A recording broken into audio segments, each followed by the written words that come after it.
I've been obsessed with making this fish pattern in wire for like a hot second now, so I'm gonna make one for my grandma. I'm gonna show you how. I need some wire cutters, some pliers, and some like little twisty pliers that are like circular, but you see it, you see it. I'm going to cut my wire, and a little tip that I learned recently, see how this side is like in? If you cut it where it's flat on the side that you're keeping, it'll be flat when you cut it. Do you see that?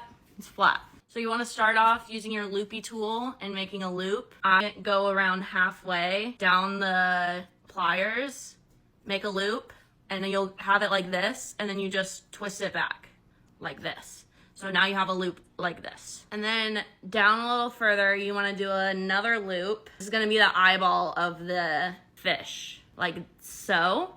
And then you go like that, and then make the head of the fish. Oh, that was bad. If you twist it wrong, just go back and do it again. Like so. Here's a fish head. And see how I bent it like this? If you want to unbend it, just use these pliers and just hold it and then move the wire back. And then now you have a straight line again. Now underneath where this curve is right here, you want to pinch there, like a little bit towards the end, and then twist in. And now you have your first little twist, and then go in on the other side a little bit in on the fish, so you're making like a tapered effect for the tail, and then you twist again, and then you can reshape it however best fit towards you. And then you want to keep doing that, just tapering it more as you twist it. And I usually do 1, 2, 3, 4 loops on the side. So right now I have 1, 2, 3. So I'm going to do the last little twist right here, and now I'm gonna make a tail. Bam. Bam. Fish. That's a fish. That's a fish.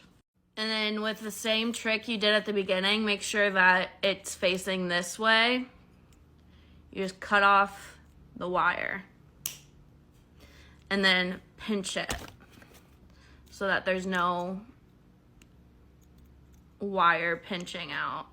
Now that you have your fish, you can hammer it if you want. I would recommend hammering it if it's a thinner material, if it's a thinner wire, just to make it stronger so it doesn't pull. But if you have a thick wire, it's probably not likely to pull as much, so you're probably good if you go with a thick wire.